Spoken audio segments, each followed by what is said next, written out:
Okay, I'm on, where am I? Okay, I'm on YouTube and Facebook. So we're just waiting here.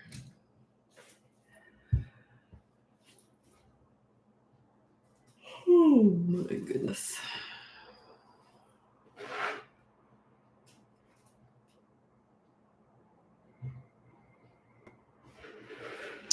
Okay, I'm just waiting for everyone to turn up.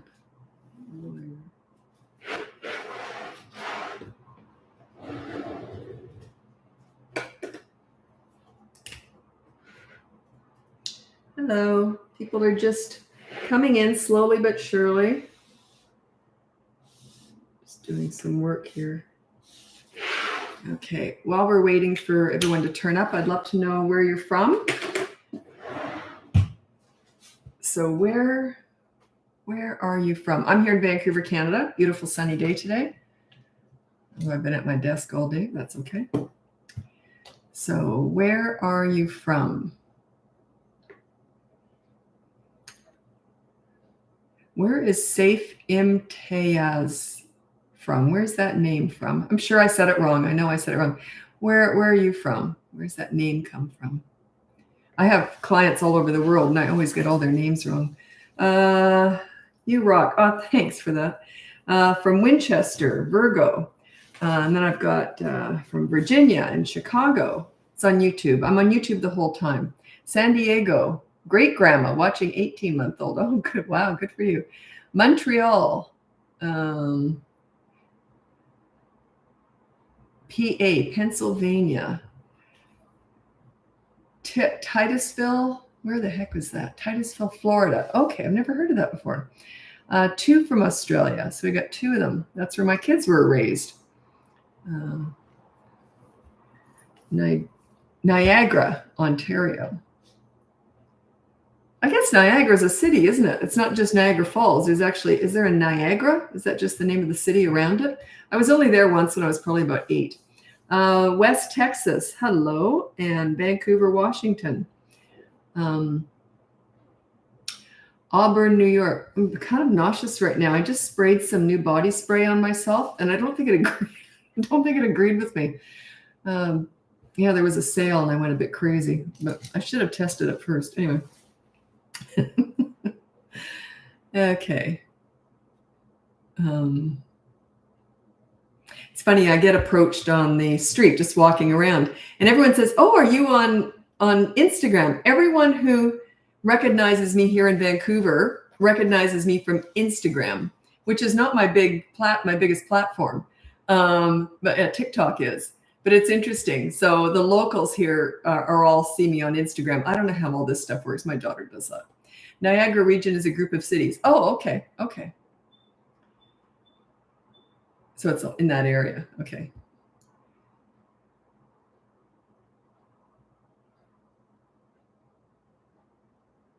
Okay. Oh, and my daughter and I, we filmed 2 more podcasts today. So we're all ready to go. We're hoping to release the podcast, not next week, but the week after. That's our goal. So it should work out. There's always glitches and stuff, but that if everything goes as planned, it'll be released the week of the 23rd, sometime in there.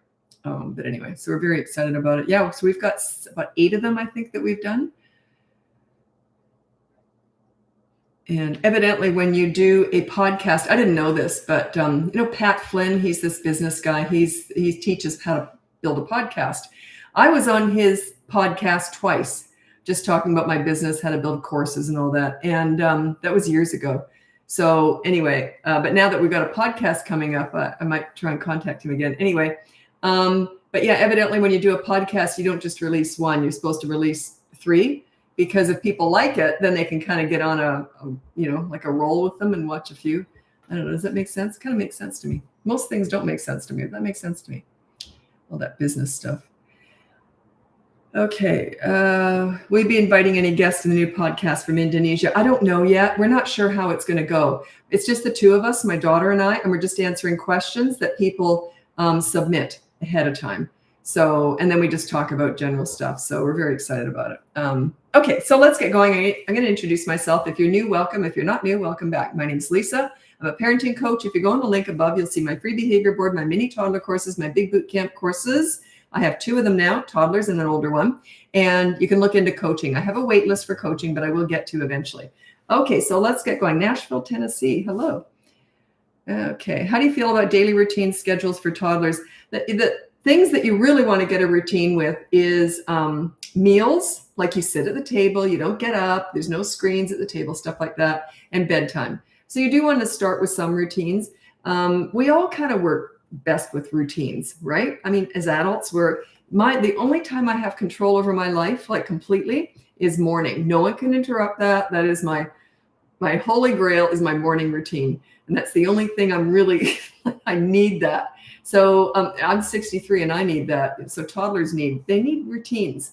So just start small. Bedtime routine is probably the best place to go. And mealtime routine is another good one. They like to know what they're doing. It also builds a sense of pride because they like following rules and they like it sort of builds pride in them too. They can sort of be responsible for following the routine. You see, it's a positive. I sent you a private message. We don't have time to see all our private messages. Unfortunately, we'd like to, but we've got like 1.5 million followers now, and we're doing our best to look at messages. But yeah, the only place I answer questions is on here, that I answer parenting questions. And those followers aren't on Facebook, obviously. It's all my platforms added up. How do you teach toddler I don't discuss grandparenting, only parenting.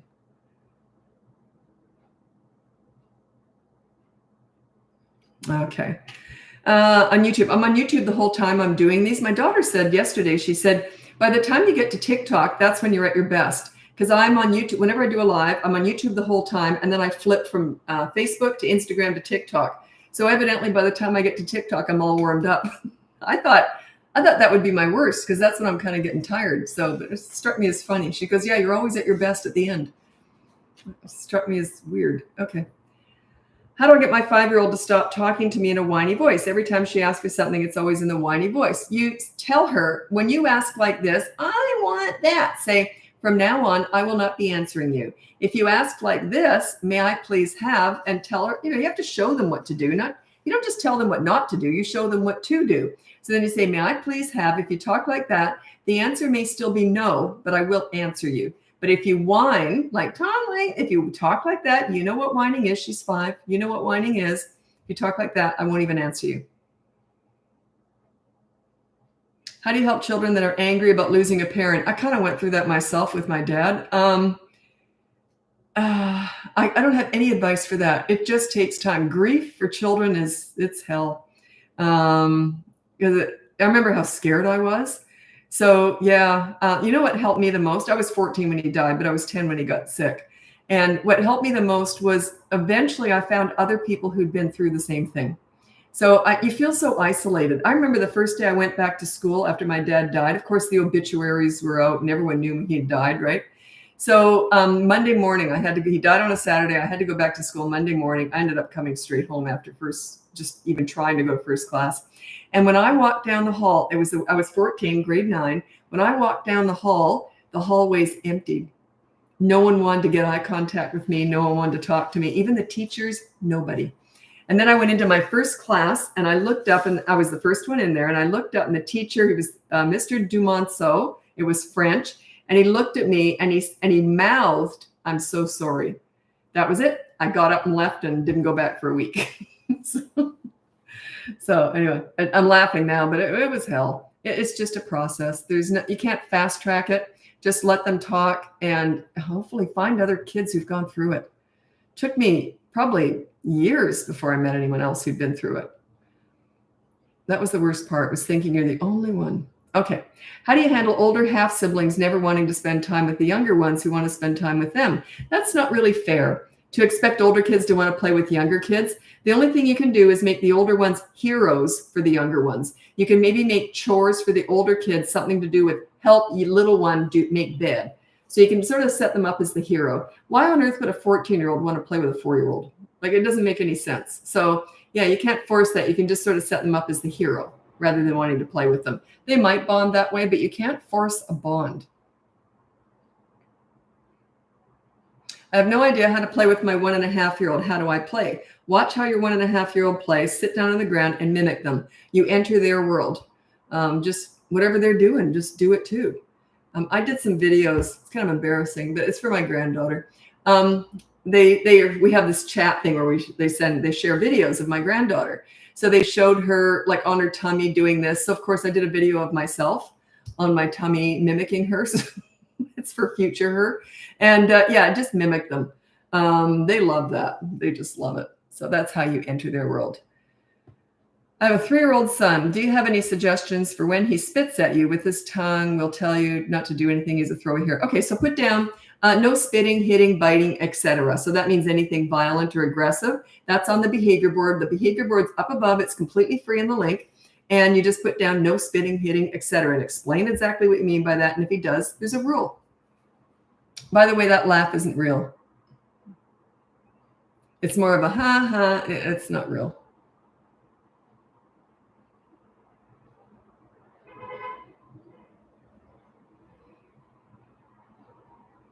You got to put down the ages. And by the way, I do skip through because I'm looking to mix up ages here with kids. But you have to put the age of the kids before I can answer a question.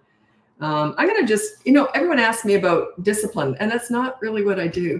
Discipline is a tiny part of what I teach. I teach how to connect with kids.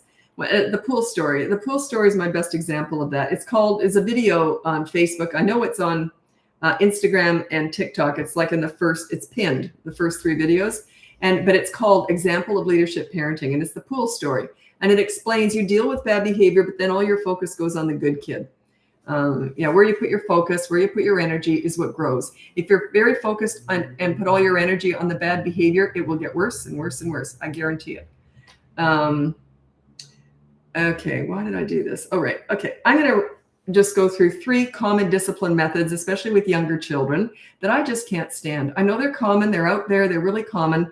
The one I hate the least don't hate the least. I can never figure that out, how you say that. So number 3 is timeout. Can't stand timeout. You go over there and you think about what you did. You're not even worth talking to. Get over there. Oh, I think it's horrible. It's humiliating. Imagine if you made a mistake at work and your boss said, you go stand in the corner and you think about what you did. It's humiliating. It's the same for children.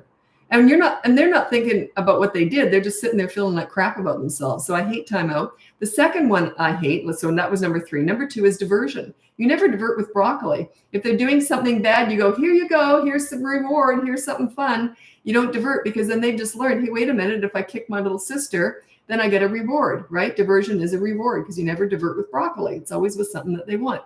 The one I hate the most is called countdown. It's when they're doing something bad and you say, if you don't stop that by the time I get to 3, you're in trouble, mister. That kind of, it's a fear-based parenting method. It's like you don't know what to do with them. So you're just hoping they're going to stop. So you go 1, 2, 2 1/4, 2 1/2, Now that's giving them free rein to keep punching little sister, whatever they're doing wrong. They're going to keep going. And then you hit 3 and they break. Where's the consequence for all those 50 hits that they just got in? It's just useless. Absolutely. It teaches them it's okay to be rotten in the short term, just not in the long term. It's a mixed message. Yeah, it's not a good one.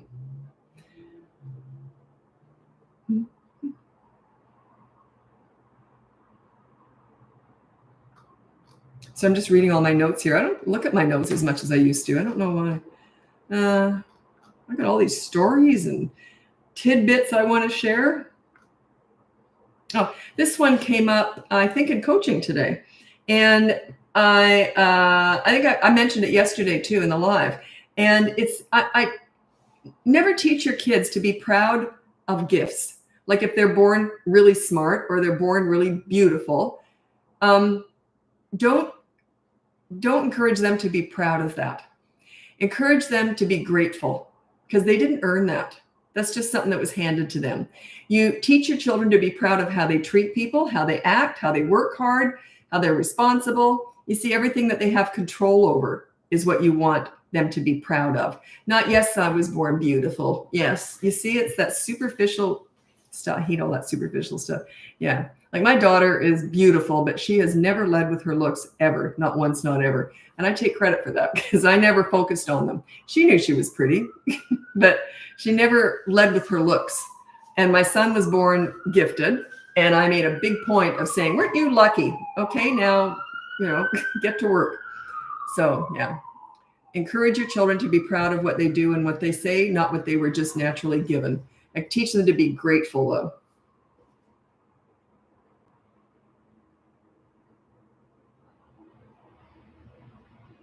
Remember, a long time ago, I met someone in a business meeting, or it was a convention kind of thing.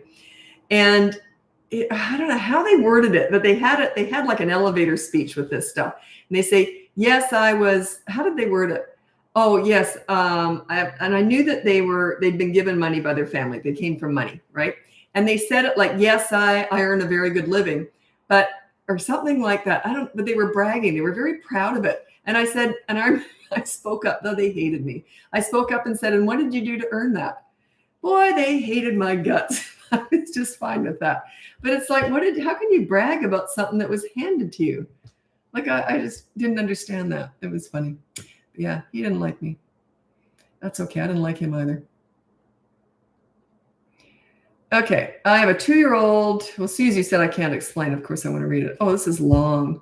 Okay, I might not read the whole thing. This is Maddie Carter. I have a 2-year-old little girl. She does this weird thing I can't really explain, but basically repeat things such as no fall, and she'll keep repeating it until we answer her. Or it could be no pop if she's playing with balloons every time. No one messes with her and jokes about popping balloons. She'll literally sit there and repeat it until we answer with, I don't know. I would have to ask a few more questions around that to get some context around that. I don't know. I honestly don't know. I don't know if it's something that you should be concerned with, or it's like, oh, who cares? Kids are nuts, right? So yeah, I don't know. I have no idea. If you want my help with that, you have to hire me for coaching. And I don't think you'd want to hire me just for that. So. Oh, you missed your coaching PayPal. Yeah, when I send out an invoice, because I've got a big wait list. So when I send out an invoice, I just give 48 hours to pay it. So are you the one? Yes, you're the one. I do have your email here. I've got to look at who, like you see what I mean? I got to see if there's a space open for you. So I will send it again if I have a space for you. But yeah, you don't get it in that 48-hour window. It goes on to someone else. But maybe they didn't pay it. You see what I mean? Or maybe they've got another 24 hours to pay it kind of thing. So yeah, it's kind of, I'm trying to manage stuff. Like yesterday, I had a really busy day. I've got to be careful not to take on too many clients. Plus, I probably have, I don't know, maybe 100 clients at one time, but a lot of them, they defer sessions because things are going really well. So they'll sort of bank them and not come back for a while. So then I'll take on a new client, and then all of a sudden the next 2 weeks, they want to talk to me again. So I'm always trying to balance my time with that. And why do I keep coaching? I don't need to coach.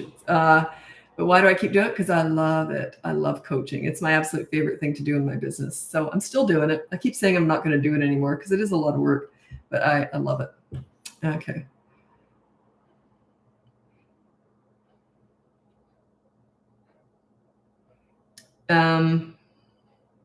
Sorry, just going through. Went into spam. It should not go into spam. I'm pretty careful with that. There's ways of avoiding that. So it's unusual that it goes into spam, but check your spam in future, which reminds me, I got to check my spam too. Oops. Because sometimes some important emails do end up in spam. Yeah, there we go. I see one in there in my spam too. So I'm just going to move it over now. Thanks for reminding me of that. Move to inbox. Okay. Yeah. They shouldn't. We're pretty careful we kind of know what to do to make sure things don't go into spam. There's a few things you can do. Plus, I haven't got a history of being reported. So you know what I mean? Like my emails don't usually go there. Okay. I feel like I'm not targeting anything right now. I feel like I'm scattered. I've had such a crazy day, afternoon. Okay. Someone said, you're an amazing, I'll read this one out. You're an amazing teacher. I've learned lots from you just by listening. So thank you for doing what you do. You're very welcome. You know, you can be good at something, but learning how to teach it is another thing. So think of all the people that know a whole bunch of stuff, but imagine if they could teach everything. It took me a while. The first year when I was coaching about 17 years ago, for the first year, I wasn't getting nearly the results that I thought I should be, but I couldn't figure out why. And then a year after I started my business, I invented the behavior board and put the parents on it because I kept trying to explain why it's so important for you to be accountable to your children. You've got to give respect to get it. If you're not, your kids are watching you, they're not listening to you as much. So if you want your kids to be accountable, you have to be accountable. Anyway, I couldn't communicate it great or well, goodly. Obviously, I can't communicate goodly. I couldn't communicate it great because until I invented that behavior board. And then everything changed. I have not changed that behavior board in 16 years. It's exactly the same as when I invented it. Which makes me wonder, should I fix it? No, it's fine. It's fine. Also, if you do hire me, a lot of people recently, for some reason, have turned up and they've already tried the behavior board. If you want to hire me, and even if you're on a wait list for coaching, if I haven't got back to you within 2 weeks, do the behavior board on your own. But if not, if I do get back to you, don't do a behavior board on your own first. Wait for me, and I do it for you. So we do it together. Philippines. Hello, Philippines. Okay.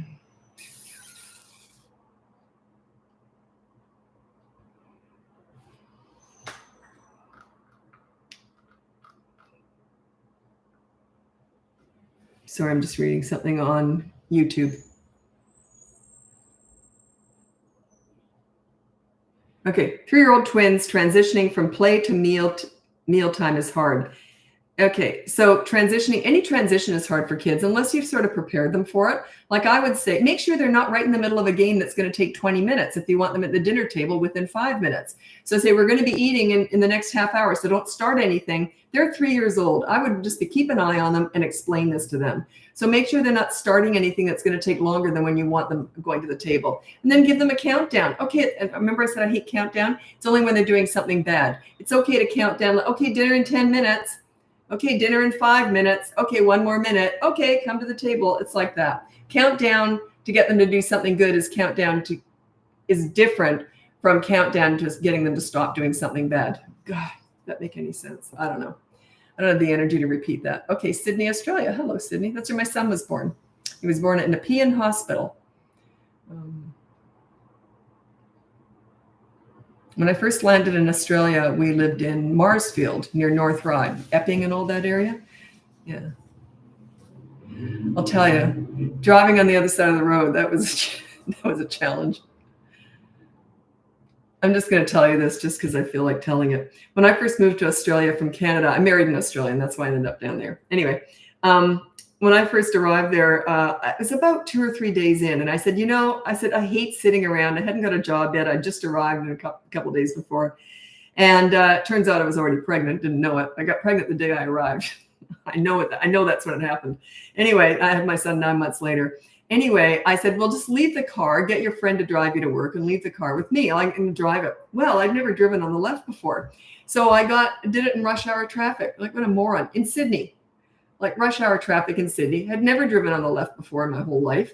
So I'm behind the wheel. I ended up the North Coast because I was so terrified. I didn't know how to change lanes.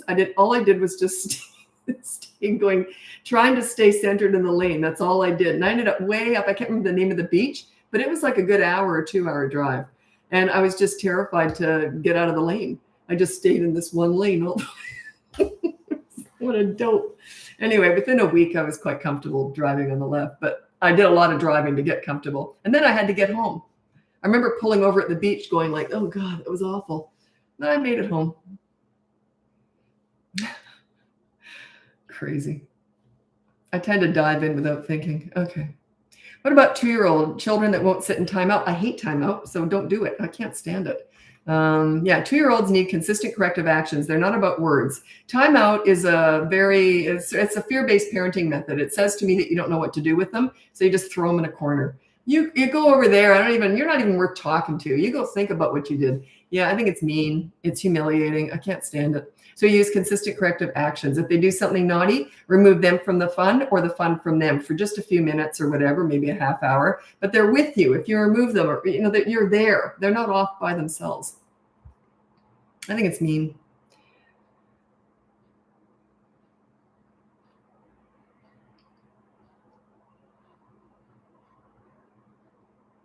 I have a 15-month-old and have been really enjoying your content. Oh, thank you. I've been doing this same stuff for 52 years. I remember about 30, 40 years ago, the pleaser parent style started coming in, trying to make everything fun. You know how it started? It was participation awards. Is that the stupidest thing you ever heard of? You just turn up and get an award. Do you know what? I was at the supermarket earlier. They didn't give me a participation award for turning up.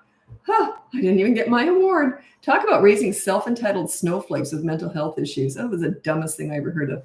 Anyway, okay, not the dumbest, but right up there. Anyway, I used to have a column in the newspaper, and I wrote about this. God, people hated me because the pleaser parent style was just becoming trendy because it was invented to make the mom feel good about herself. It has nothing to do with kids. It's all about the mom. All these mini therapy sessions discussing all their big feelings and big emotions. Oh, what a disaster. Anyway, you can discuss them, but not in the context they talk about it. Anyway, so what had happened was someone in California had taken the school to court because their child did not get a participation award for sports day. I think they won. You want to hear the clincher for this? Child had never even gone to sports day, but they were sitting at home. They just didn't feel like going that day. And the child didn't get an award, so the parent took them to court. It was California. I'm pretty sure the parent won that. Well, did I ever have a lot to say about that? And people hated me for that because it was becoming really trendy. I was not popular. That's okay. I'm fine with that. I have no problem upsetting the apple cart because I know I'm confident with what I'm saying. I just thought that was the dumbest thing. Participation awards. Give me a break. Who invented that? You don't have to do anything. Just the entitlement that you're raising kids with. It's unbelievable.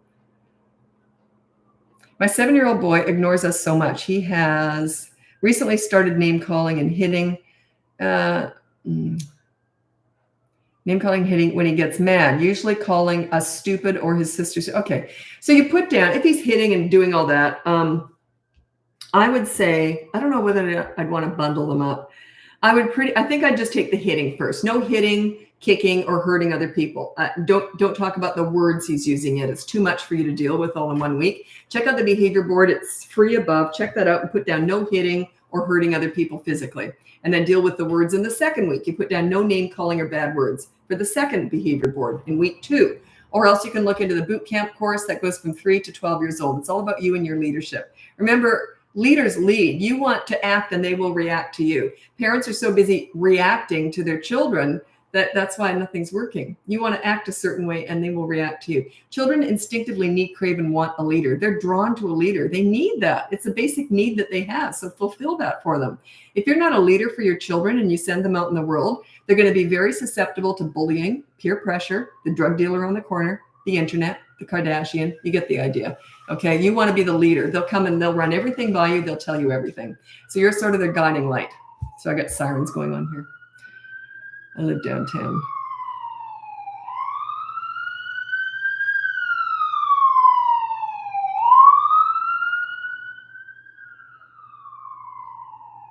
Oh, the repeating issue. Sorry, I was confused what that was. Okay, this is Maddie. Because I said I didn't know how to answer that last one. So anyway, I'm just going to read it on my own because it's so long, and then I'll repeat it if I need to.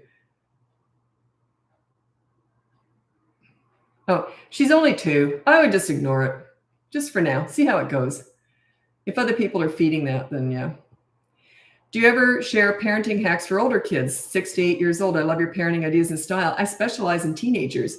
It's just the parents who come on these lives generally have toddlers. So most of my clients don't have toddlers. So yeah, I specialize in teen crisis work. So yeah, 6 to 8 year old, that's still really little to me.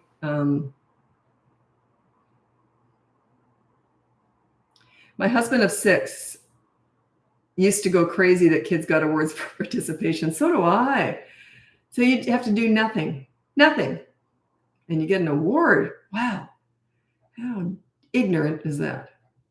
Ignorant.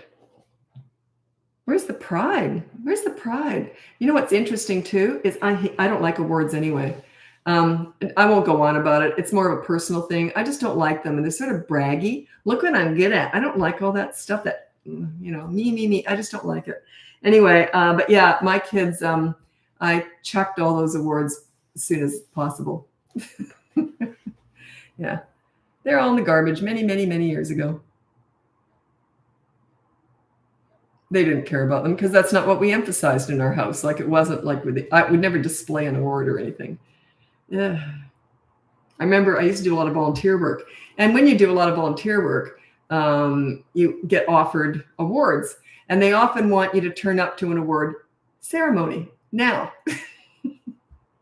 I couldn't fathom, I do volunteer, it's all for volunteer work. I couldn't fathom getting up on a stage and receiving an award for volunteer work.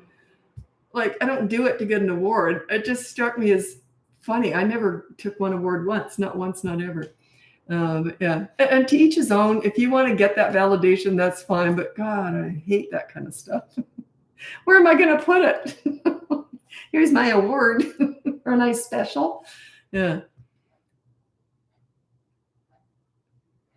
Okay. My 4-year-old is now talking back to me and telling me to stop talking when I'm giving him his consequence. I love this.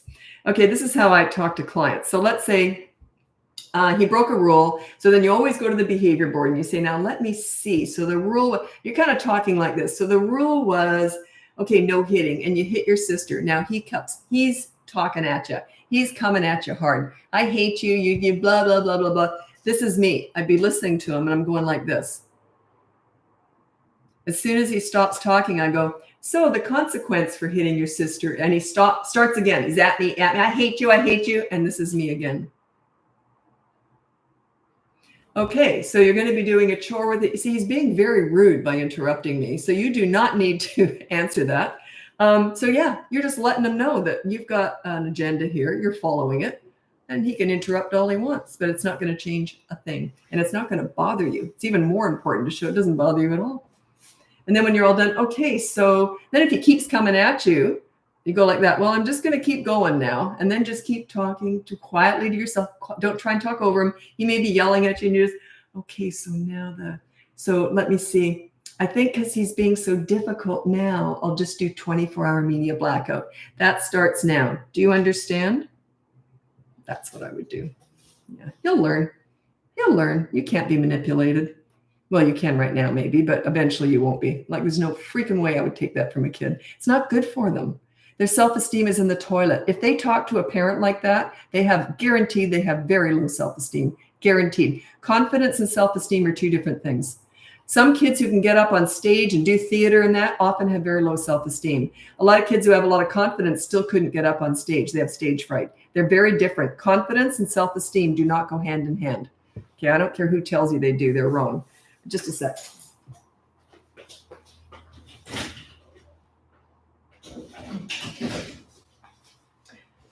They can go together, but they're not synonymous.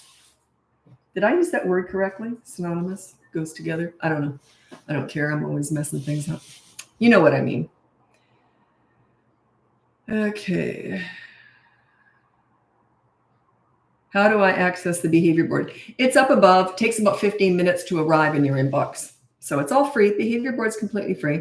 So check out, you can see that. What time is it? Oh, I'm late. I got to go over to Instagram. Check out the link above. You can get my free behavior board, my mini toddler courses, my big boot camp courses. I have 2 of them, toddlers and older kids, or you can look into coaching. There's a wait list that I'll get to eventually. Got to go over to Instagram now, and I'm on YouTube the whole time. Happy parenting. God, I'm late all the time. I get yabbering on. Well, I'm never late in my life, but I'm late when I'm doing these.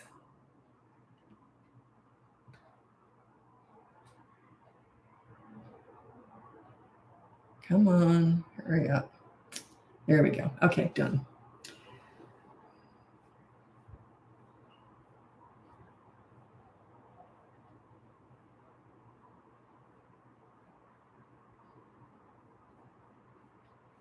Well, I'm going to tell you something funny. Someone's talking about name changing and how a certain name have different connotations in a different country.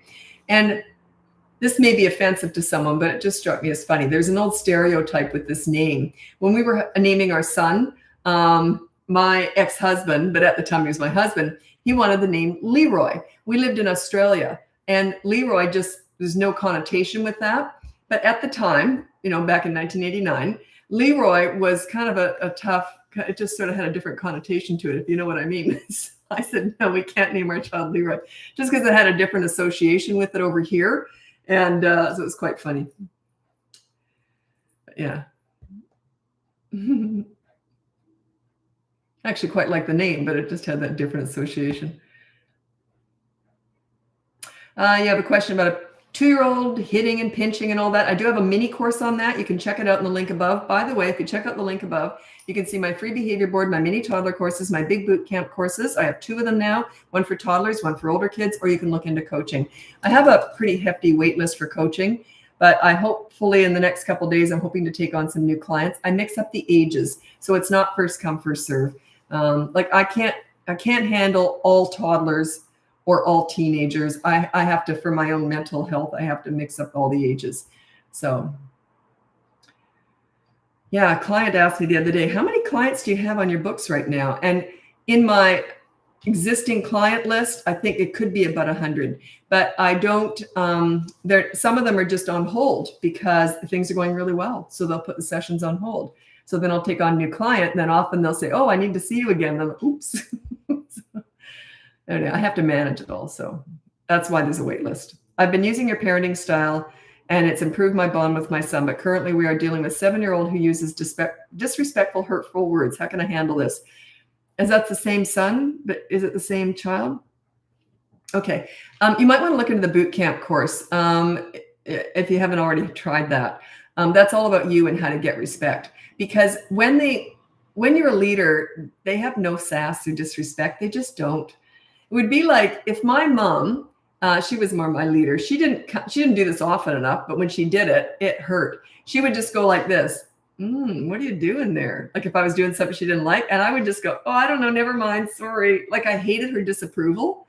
And that's all it took. She'd go, oh, what's happening there? Like, nothing, I don't know. And it was same with my kids. It was just a look. We had mom's look, right? That's all it took. That's because we were leaders and our kids, I didn't want to disappoint my mom. My kids didn't want to disappoint me. That's what a leader is. They want to please you when they're little, especially when they're 12, 13 years old. You want them more to please themselves because they're growing up, but you're there for backup leadership. You're there for the big stuff, but don't micromanage teenagers. Or kids even. Anyway, that's a whole other conversation. So yeah, put down, if he's saying hurtful things, put down no mean words, but you got to be careful with that because then anything could be considered mean, So I would say it just sounds like he doesn't respect you. You got to work on your leadership skills. Doesn't respect you. I always say parents want me to help them fix their kids. I don't do that. I fix myself. I fix you. I teach parenting. I teach leadership. I don't teach kidding. You lead, they will follow. Whenever I was working with kids and they messed up or they did something rude or disrespectful, I always thought, what am I missing? What am I doing wrong? I never blamed them because a leader takes responsibility for children. They're children. These are kids we're talking about here. Okay. I don't take if an adult says something mean to me, I don't think, what am I doing wrong here? I think, what an idiot. But if it's a kid, I think, oh, what am I missing? What am I doing wrong here? So yeah, you want to lead. I don't want to lead adults. I hate it. I want to lead kids. So that's parenting, right? So they need that. They need a leader. Adults don't necessarily need that. We're about to have our second boy with a 2-year-old boy as well. How do we handle the transition? Can't help you with that. How can you possibly prepare a little child for what's coming, right? You can tell them anything you want. You can get them a little doll, a change table, a little stroller. You can discuss it all. You can pretend that you're feeding the doll. When that baby comes along and they realize how much that's going to impact their life, there's going to be some upsets, or they're not even going to notice. Okay, it could go either way. There's nothing you can do to prepare it. I've never heard of anything successful. I don't really teach anything for that because how can you really explain that to them? Could anyone have really explained parenting to you before you had kids? It's kind of like that. It's just too big of a change to really grasp until you're in it, right?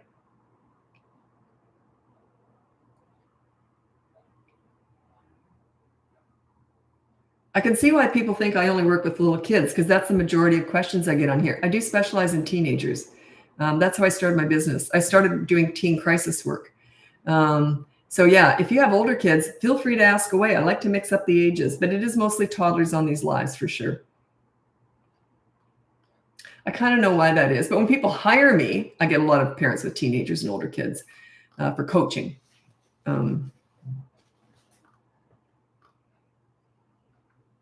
So I'm just reading the YouTube questions.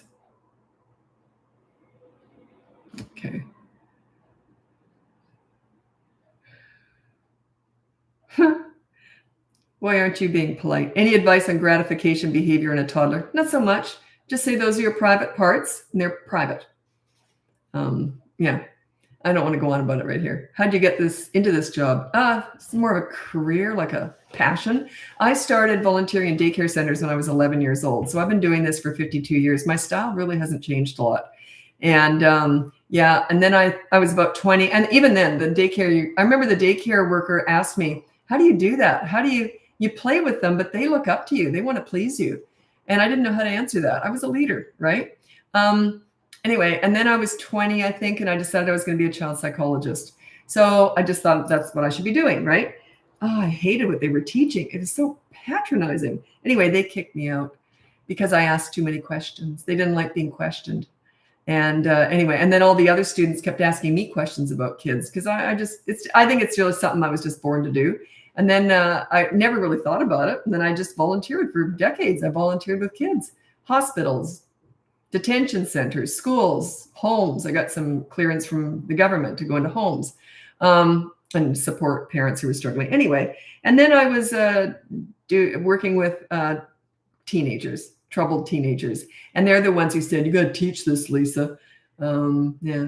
And one of them said to me, he says, I didn't like myself till I met you. And he says, you got to teach this. So isn't that cute? So they told me it just evolved. I was just doing it volunteer for decades. And then it just evolved into a business 17 years ago.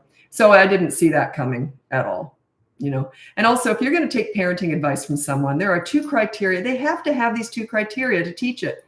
Well, I shouldn't say that because I don't know who's out there. But anyway, they have to have finished the job. If they haven't lived with and raised teenagers into adulthood, how can they teach it? It would be like giving financial advice from someone with $10 in the bank. They haven't finished the job. How do they know where the teen years are going? A lot of what works with young children backfires big time in the teen years, right? How on earth can they teach it if they haven't finished the job? I'll never understand that.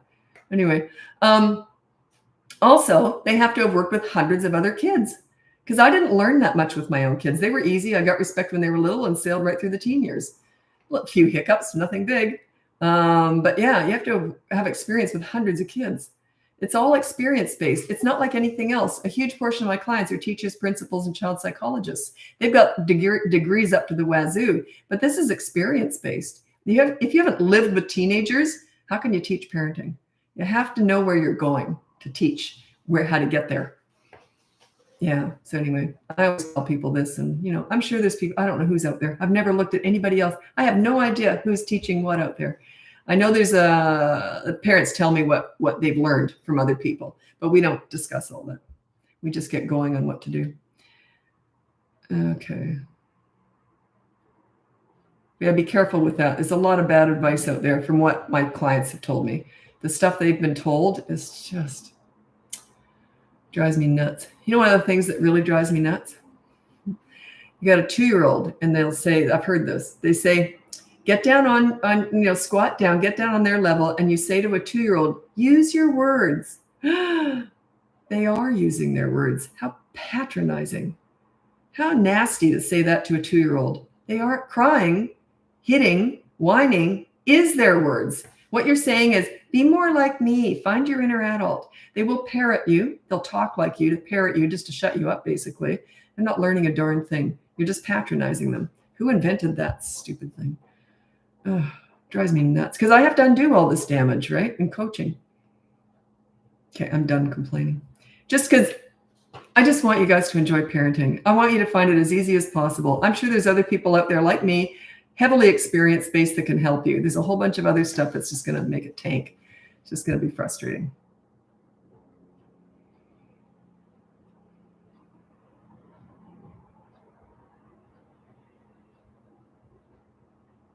Okay, as a former troubled teens, I respond to your advice absolutely the most. Thank you for sharing. Okay, why would you respond to me? Because I get it. You're just like me. You want to feel important. You want to feel heard. You want to feel respected, right? Just like everybody. You don't want to be told what to do. You don't want me to be the expert and come in and fix you, do you? Does any adult want that? No. Yeah, I don't. No. Anyway, so what's interesting is I get hired by a lot of teachers, principals, and child psychologists. I've never been hired by a youth worker. Not that I know of. Youth workers specialize in troubled teens. Now, if you can get mutual respect with a troubled teen, you don't need my help. That is the PhD in all this stuff. And there is no degree in mothering and parenting, and there is no degree in this. It's experience-based. But yeah, I've never been hired by a youth worker that I know of. If I think I would have known, they would have the vernacular. I would know, even if they didn't want to. Because sometimes people will tell me after they finish coaching that, oh, by the way, I'm a child psychologist, so, or whatever. But I've usually figured it out by then anyway. Okay, you're talking about your niece and nephew. I don't teach aunting and uncling. I only teach parenting. If I was to give advice from someone who wasn't a parent, then the parents didn't like it. See what I'm saying? Yeah, you never. Like, I've looked after other people's kids, like in my life, like just, like babysitting and all that. They're not my kids. I follow the parents' rules. So I would never go against them. Yeah, but I still have my own style, but I don't go against them. But when I'm mentoring a child, like mentoring usually troubled kids, that's different because I'm being hired, sort of not hired, but I'm being called in more sort of as an expert. And that's a little bit different than just looking after nieces and nephews. It's different.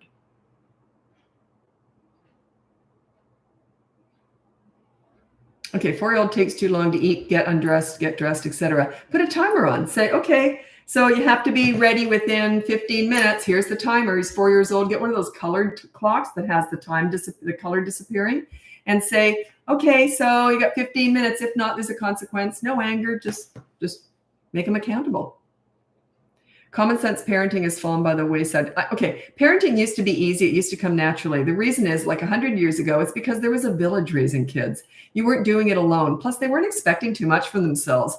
They just would throw the kids out in the street to play until the street lights came on. I remember that.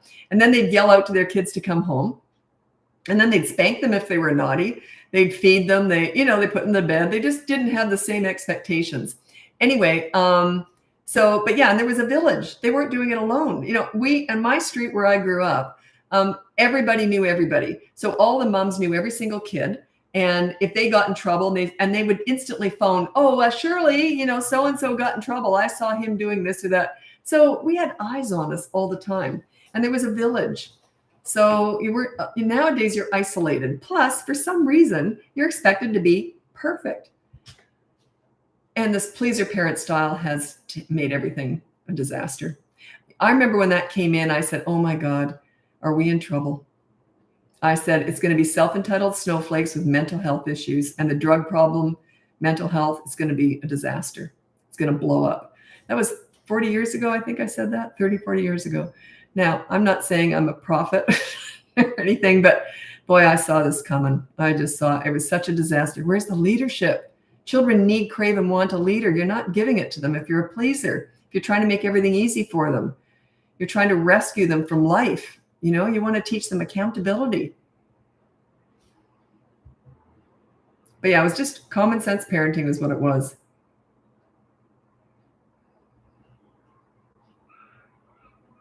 Yeah, if your niece and nephew you're worried about how they're going to affect your kids, you still don't interfere in your niece and nephew. They're not your kids.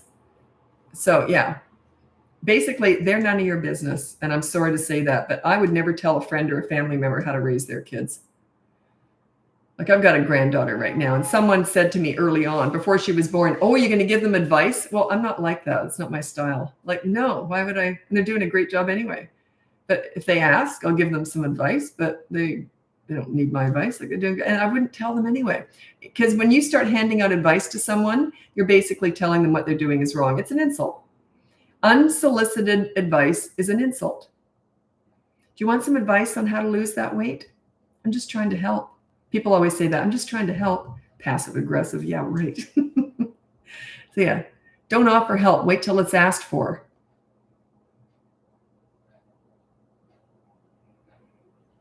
Yeah, I really like my daughter-in-law.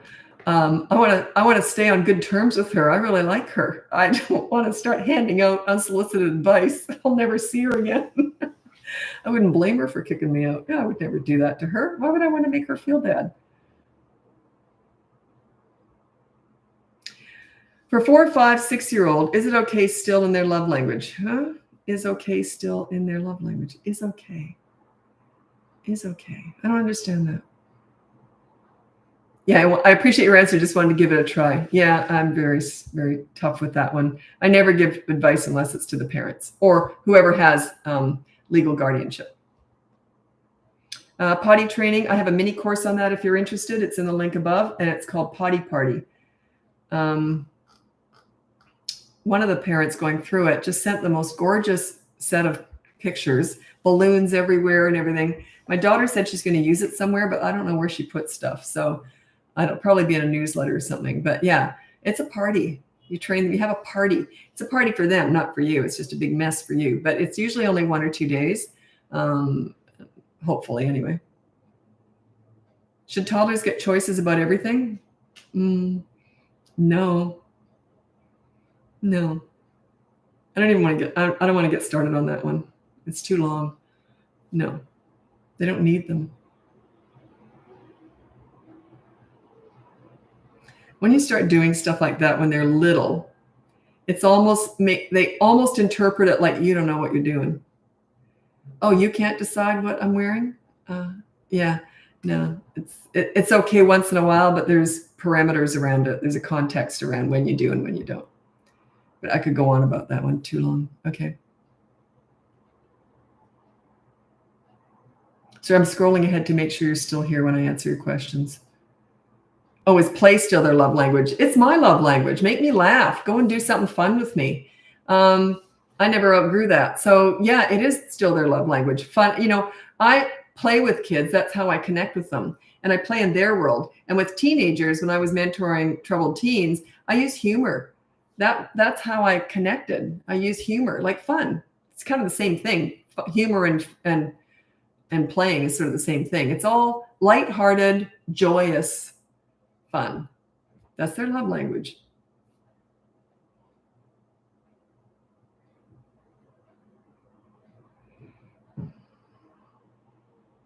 You got to put down the age. I can't answer a question without an age.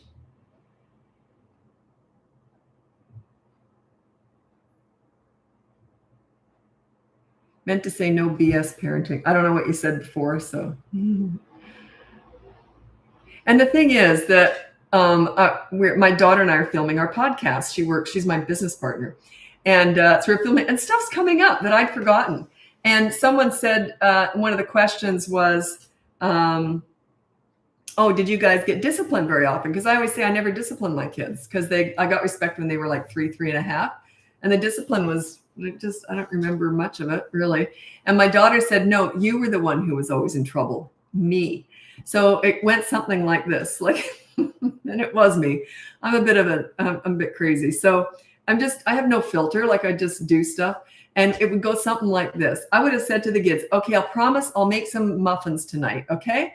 And they wouldn't say another word. Why would they not remind me to make those muffins? It's a really good reason why they wouldn't remind me. So I hate cooking. So I would just say, I promise I'll make some muffins tonight. So, and then they wouldn't say a word all night. The next day they'd come in the kitchen, and let's say they were 9 and 4 years old. My son was the older one. They'd come in the kitchen and they'd be like this. And I thought, oh shoot, what did I do? They loved it when I messed up. I made a promise I was going to make muffins and I didn't. So my son would say, remember, because I'd say, oh shoot, what did I do? Because they just looked too happy. So I said, what did I do? And they'd say, and my son he loved this stuff. He'd drag it out and he'd say, remember last night you said, I promise I'll make muffins? And he says, I don't see no muffins nowhere. So I'd say, what do you want? And they'd say, oh, we'd love to go to the water slide park after school today. And I'd say, fine, I'll bring your suits or something like that. So yeah, I was very accountable. Now, does that make me look weak? At the exact opposite. It made me look strong. When you've got that kind of relationship with your kids, they would be embarrassed to be rude to you, right? Because there's such respect both ways. I can remember another time I used to say to these teenagers, these troubled teens I mentored, and I'd say, if you're late, there's going to be a consequence. And the consequence was just something dumb, like they'd have to listen to me sing a little song or something. It was something dumb like that. But anyway, so it got to be a game. And I remember one time I was running late because I was busy with one kid and I had to get to another one. And that one I was going to, it was like 10 a.m. I had to be there. And it was like 9:59 countdown. And I was at the other end of the high school. And I could see them in the classroom waiting for me, holding their watch like that. And they were smiling. I took off like a bullet, and I was in my 30s. So I took off like a bullet, and I just made it in time. And they were just laughing. Like, that's leadership. That's leadership. Be fun. Allow them to correct you and keep you accountable. If you expect something from them, they should be able to expect something from you, right? So anyway, and that teenager said, I didn't even think you could run that fast. And I said, well, I always say I'm never late. Was I late? He named it, no, darn it. I would have probably had to have bought him a chocolate bar or something. I don't know. But anyway, you get the idea here. It's mutual. It's mutual. That's why I never got any lip or sass or anything, because it was mutual respect.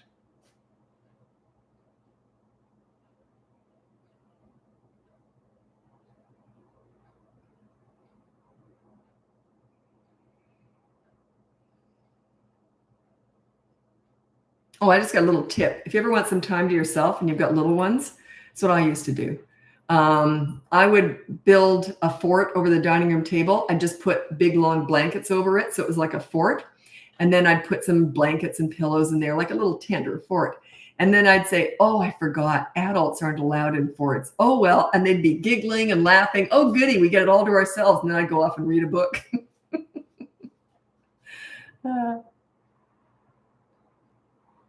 Well, you asked a difficult question. If your baby is screaming all the time, what do you do? Well, you have to check with the doctor, make sure. Some babies do scream all the time. They might have colic or just be fussy. They might be uncomfortable because they just ate too much and they haven't thrown it up yet, or they have to poop, or they have, like there could be a million reasons. Unfortunately, babies can't tell us why they cry.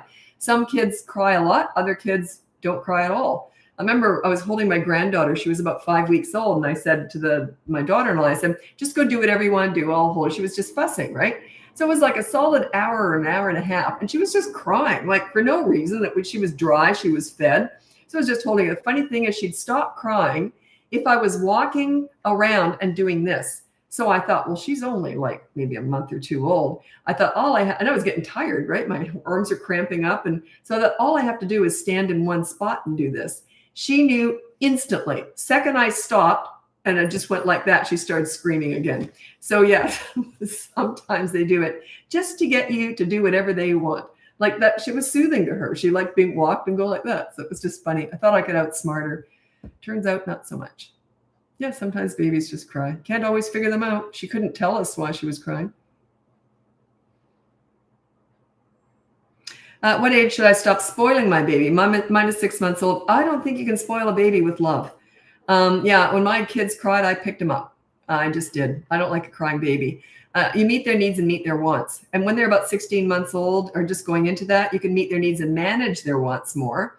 But when they're babies, like 15 months and under, I just kind of do whatever they want, like pick them up. I don't allow them to be hitting or anything like that. But if they want to be picked up, I pick them up. It's just my way. I still think they're just forming differently, like if they want love, I'm not going to take it away from them. But if I had to do laundry or something, they could cry in the other room if they, you know what I mean? Like I wasn't doing it constantly, but yeah, babies, certainly. Yeah. I didn't let my babies cry, but you can't always pick them up, right? Oops. Oh shoot. I was almost late. I got to go over to TikTok now. Cause I go from Facebook to Instagram to TikTok. And I'm on YouTube the whole time. YouTube's actually the best place to watch me because that's my smallest platform. I don't know how many I've got on there now, but anyway, so I'm more likely to see your questions there. Whereas all these other ones, I'm just scrolling and I have to scroll through a whole bunch of them. So anyway, thanks so much for joining me. Check out the link above. You can get my free behavior board, my mini toddler courses, my big boot camp courses. I have 2 of them now, one for toddlers, one for older kids, or you can look into coaching. I have a wait list for coaching, but I will get to eventually. Anyway, happy parenting, and I'm off to TikTok now.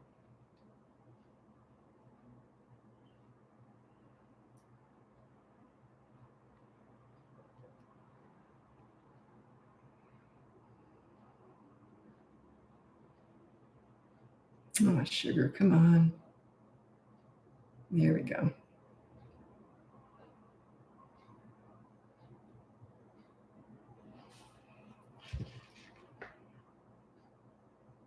Okay, I'm going to have to take a sip. My mouth's all dry.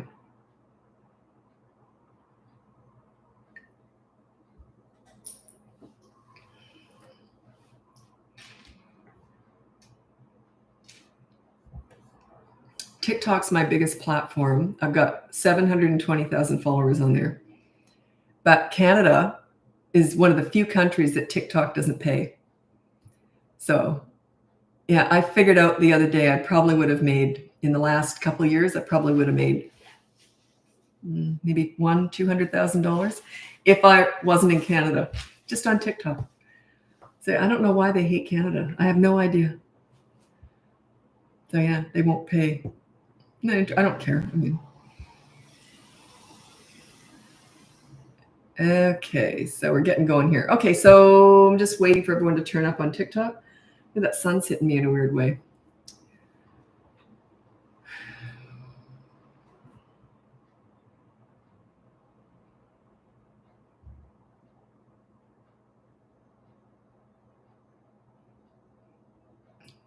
Sorry, I'm just reading comments here.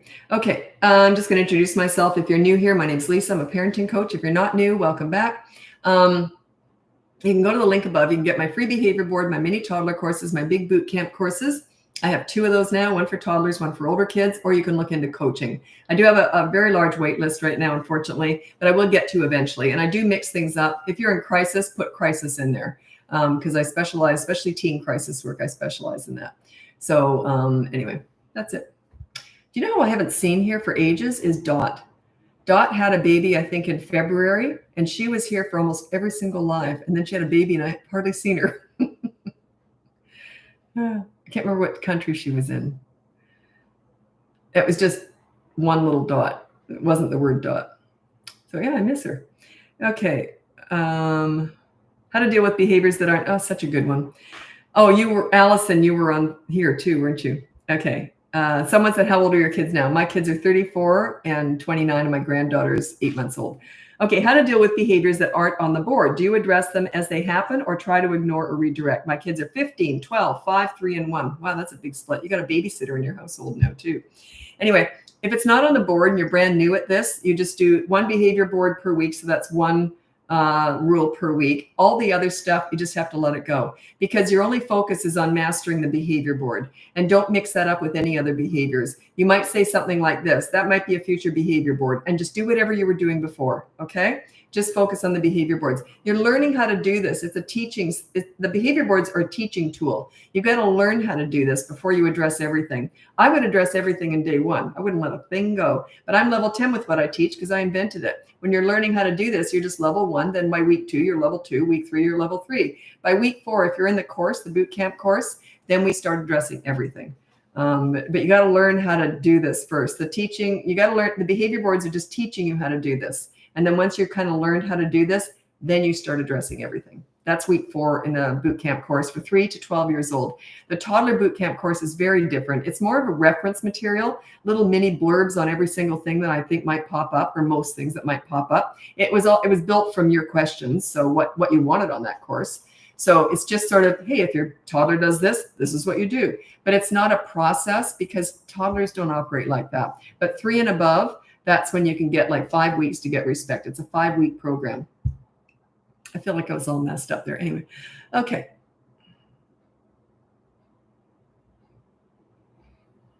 Well, you've already answered your question. My 2-year-old eats all her breakfast, snacks, and lunch, but has a meltdown, never wants dinner. Well, maybe cut out the snacks, or just let a snack be a little smoothie or a little bit of fruit. So yeah, it's maybe too many snacks. Yeah. Now, I'm not a doctor or a nutritionist, so I can't really say what I want to say with this stuff, but toddlers don't always need as much food as we think they do. I remember that with my own kids. I remember they'd have days where they'd eat a lot. That's a growth spurt, right? When they're not having a growth spurt, they might not eat much at all. So, but overall, they didn't eat as much as I thought they should. So, yeah.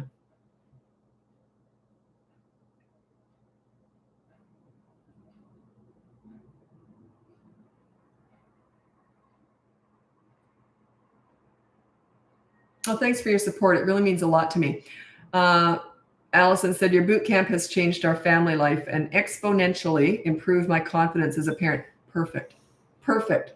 You know, I want you to raise nice kids, but that's secondary. I want you to enjoy parenting. And you can't enjoy parenting if your kids are sassing you or acting out, right? So yeah, I want you to enjoy. I want you to have as much fun as I did. I had a blast. Parenting was so much easier and more fun than anyone ever told me it could be.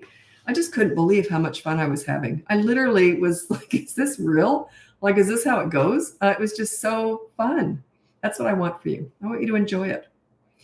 I love being a grandmother, but it's not as good as parenting because I have to hand her back. I loved parenting.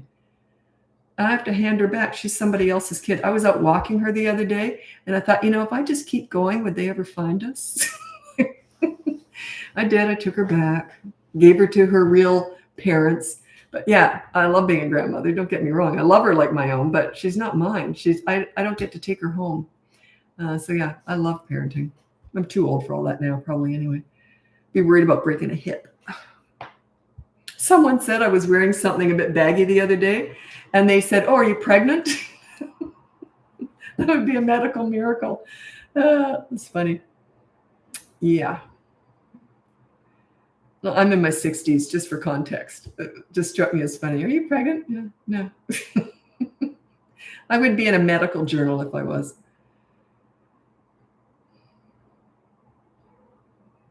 No matter how much I redirect or time out, he still does it.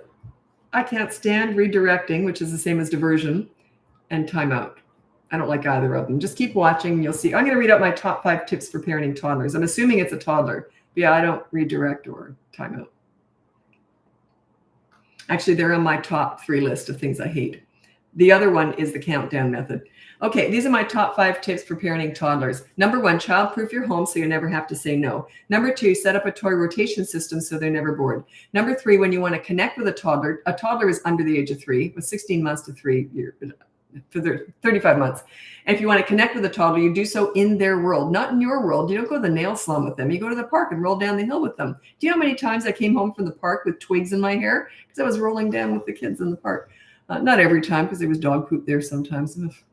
Anyway, number 4 is when you want to discipline a toddler. Again, it's similar. You do so in their world. Like you play in their world. You discipline them in their world. They're not about words. They're about actions. And it has to be right in the moment. They live in the present moment. So you use consistent corrective actions. You remove them from the fun with you. You don't put them in a corner. That's time out. You remove them from the fun, or you remove the fun from them just for a few minutes or a half hour or whatever. They'll eventually learn, but they learn through repetition. It's actions and repetition. They don't learn the first 49 times. It might take 50 times before they learn. Number 5 is stop trying to figure them out. Toddlers are not figure-outable. They're brand new, fresh human beings. They've got one marble and some tumbleweed floating around in there. Imagine if you've only been in the world for 2 years, and the first year you're a potato laying on a mattress. Like, come on. Your expectations of toddlers are up here. Lower them. They're cute as a button, but they're all feet, no brains. They might even go like this and smear poop on the wall. Figure that one out. I was going to make a joke about me doing that the other day, but then I thought, no. Although I just said it, didn't I? Yeah, I didn't do it. I was just going to make a joke about it. How do you remove yourself if they hit? Well, hitting is something that you hold them and you restrain them. So if they hit, you go no, and you just physically restrain them. So you're holding them. You're preventing the hitting. So you're just holding their hands. And just look away. Don't talk to them. Don't talk about the bad behavior. Everyone wants to discuss bad behavior. Huge mistake. Deal with it and then move on. You focus on the good kid. Everyone wants to discuss bad behavior. Why is that? Why do you want to discuss bad behavior? Why is that so important to you? Is it a vendetta? You want to get back at them? I don't know why you do that, because it's just going to get more of it. Where you put your focus, where you put your energy is what grows. You deal with bad behavior, have a consequence for it, and then move on. Get rid of it. Move on. Get rid of your anger. Get rid of your resentment. Get rid of all that stuff. You talking about bad behavior is for you. It's not for them. It's quite the opposite. It does more damage than good. So restrain and then just stop. So if they hit you, you say no and you just hold them and you look away. And then when they calm down a bit, you let go. If they go to hit you again, you stop the next hits. And you just say no and you physically restrain. And then you can just sort of wander off. No anger. Just sort of, if they keep coming at you, just keep going like that. I wouldn't keep saying no because you don't want to look at them or talk to them. But the first time I would say no. They already know that though.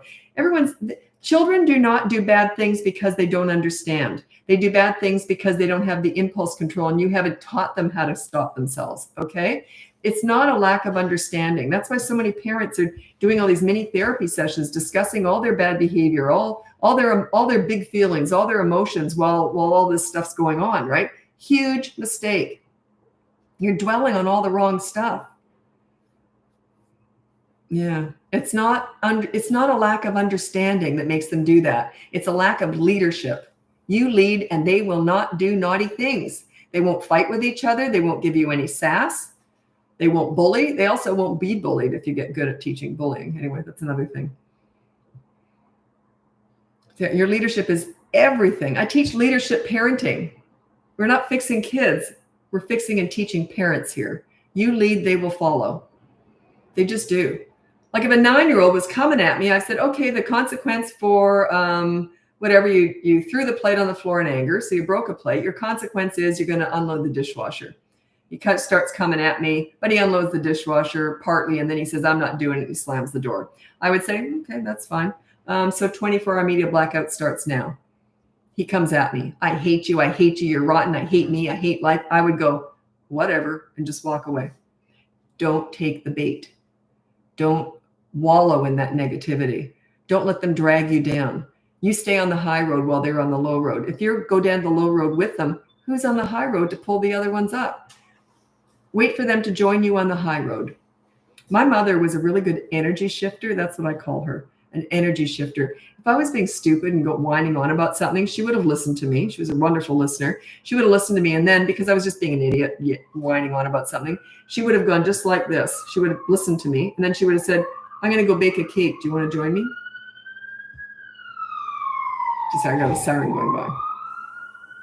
Because my daughter takes these to turn them into videos. So anyway, yeah, I would have been embarrassed because she just shifted the energy. Here I was acting like a moron. Then she just said, I'm going to go bake a cake. You want to join me? And I would have been like, yeah, okay. I was embarrassed because I was acting like an idiot. I was embarrassed. Yeah, okay. And then we'd go bake a cake and everything was good again. She didn't focus on the bad. She focused on the good. Where you put your energy, where you put your focus is what grows. If you're having a hard time coming up with consequences, just look at the behavior board and don't get stuck on what the consequences are. That is not the important thing. The important thing is that if they do something bad, they have to do a good deed. They don't have to absolutely hate it, but they just have to replace a bad thing with a good thing. Okay, so the consequence doesn't really matter that much. It's your consistency in following through.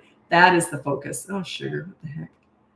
Sorry, my computer's just telling me. I have so many screens going on here. So I've got the light hitting me wrong. I'm trying to back out of it. See, otherwise I look scary or than normal. Okay.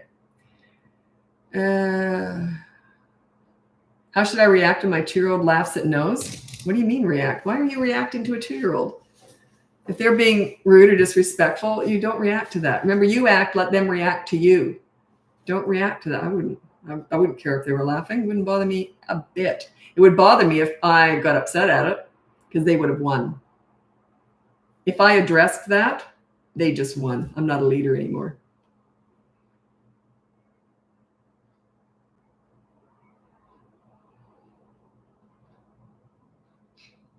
Okay. I'm just going to bring this up again. This is so weird. I didn't realize that TikTok paid other countries. That doesn't pay Canada. I don't know why, but China hates Canada. And I figured out, I sat down one day and sort of figured out, I would have made in the last 2 years close to probably $200,000 if I was in another country, just on TikTok. I've not made 1 cent on TikTok. Canada, they don't pay Canada. Why is that? I don't know why. Why do they hate Canada so much? I'm not on here for money, obviously. Isn't that interesting? It's funny. How do you feel about timeouts? I just had a big rant about them. I don't know if I was on Instagram or here. I hate timeout. I can't stand it. I think it's mean and humiliating. That's how I feel. It's like, you imagine if you made a mistake at work and your boss said, you go sit in a corner, you're 36 years old, you sit there for 36 minutes, and you think about what you did, little missy. It's so patronizing and humiliating. Yeah. Actually, one of my followers once, they were on here and they said, oh God, I would love 36-minute break. I don't care if I'm sitting in a corner. So yeah, they kind of shot that all to heck. But yeah, it's humiliating. It doesn't teach them anything. They're not thinking about what they did. They're just sitting there feeling like crap about themselves. So yeah, I don't do timeouts.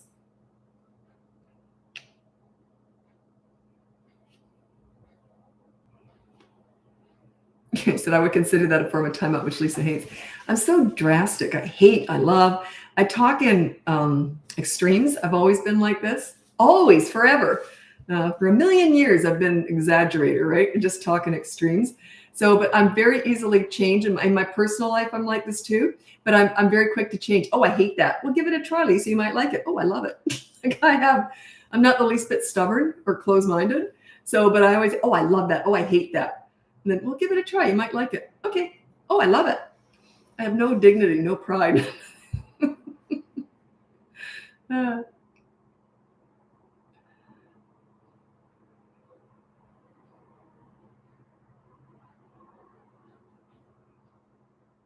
Okay.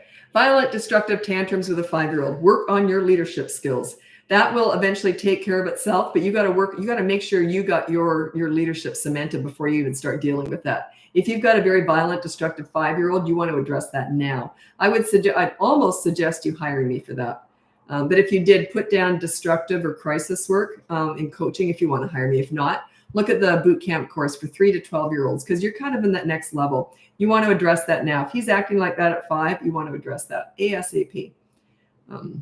The older he gets, the worse it's going to get if you don't deal with that soon. Can you talk more about what being a leader looks like? It's about making them feel good about themselves, but I don't let anything go. I deal with all bad behavior, but it's very quick. It's the pool story. I tell that story all the time. It's the very first video here in TikTok, and it's called Example of Leadership Parenting. And it's that example of where I deal with bad behavior, and then I say, okay, the kid did something bad. It's a true story. He did something bad, and I said, okay, come on. I got him out of the pool, and I said, you sit with me for 10 minutes. In those 10 minutes, all I talked about was how great he was. I saw he got a soccer goal. I saw he did really well on that test that we worked on together. And what's your favorite game? Building him up, building him up, building him up. But he's sitting with me for 10 minutes. That's the consequence for what he did in the pool. So I'm sitting there building him up for 10 minutes. And then, 10 minutes is up. Couldn't get rid of him. He wanted to sit and tell me all about himself. He felt like $1 million. Now, when you make a kid feel great about themselves, how are they going to treat you? Think about it. How would you treat someone who just made you feel like $1 million? How would you treat that person? We all have a weakness. I don't care if anyone says I'm good looking. I can give a crap. If someone says to me, gee, you look fit, I'm like, oh, I'll do anything for that person. That's my thing. I love fitness. And I'm very vain about being fit. So that's my thing. We all have stuff like that. So yeah, if someone makes me feel good about my fitness, I'm all over them. Like, what can I do for you? Want me to take you out for lunch? And so think about it. If you make someone feel good about themselves, how are they going to treat you? It's no different with kids. Make them feel good about themselves. Focus on the good kid. I used to work with troubled teens, and I used to say, look, I'm here to focus on the good kid or the good teenager. I can't find you. I think I need a microscope. Or else I go like this. I need binoculars to find some good in you. And they'd laugh. And I say, oh, you got a sense of humor. I can work with you. So you always got to find the good, right? Look for the good. Be positive. Be fun. Be positive. I don't take any crap at all. I deal with everything, but it's fast. It's like a drive-by. It's fast. And then I focus on the good kid. My goal is to make them feel good about themselves when they're with me. I want them to have high self-esteem, pride in themselves. Children who are acting out and being disrespectful have no self-esteem. They have no pride, nothing to be proud of because they're rotten to everybody, right? So think about it. Do you want your kids to like themselves or not? That's what leadership does. It makes everyone feel good about themselves. You can have a good coach in an adult football team. You look at the coach. Look at how they do that. There's a, when it comes to big money, it might be a little bit different, but yeah, look at a really good coach. That's the closest role I can think of to what I teach is a really good sports coach. They love kids. And as a parent, you love your kids. They're there because they want to be. Okay, you may say, I don't want to be there because my kids are driving me nuts, but you get the idea. They have rules. There's rules to the game and there's punishments. They sit on the bench for an inning if they cheat or something. And then when that kid comes out of the dugout, okay, come on, they're rubbing their shoulders and come on, get out there, you can do it. Then they're on their side again. Then they focus on the good. Basically, they make kids have fun hopefully kids are having fun doing this. And then also they make them feel good about themselves. So that's leadership in a nutshell. I don't take any crap, but I know how to make kids feel good about themselves. And because I'm the source of that, how are they going to treat me? Pretty darn well.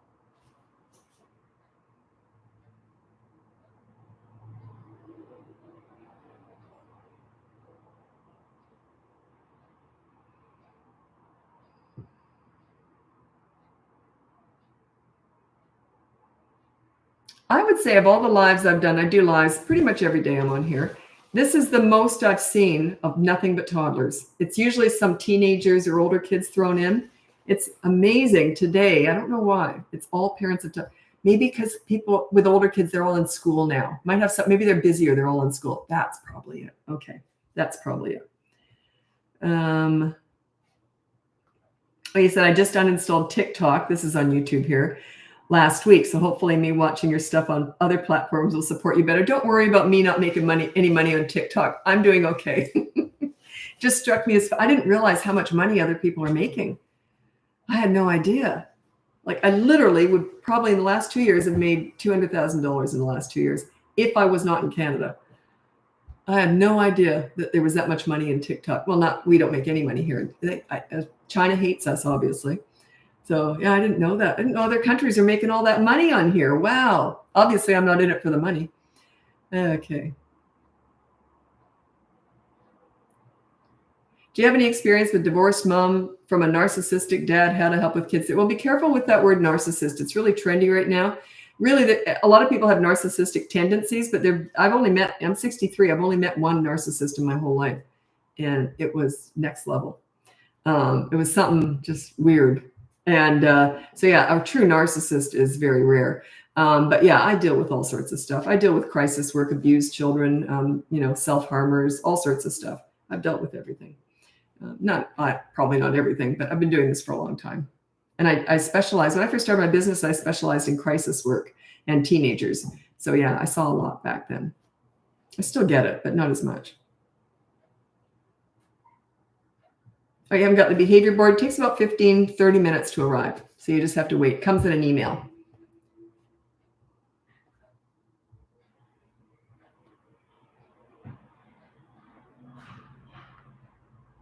Okay, someone asked me on YouTube, just wondering what age is ideal for going through separation with baby's father. My child is 18 months now, and I'm just wondering sooner, better, or later.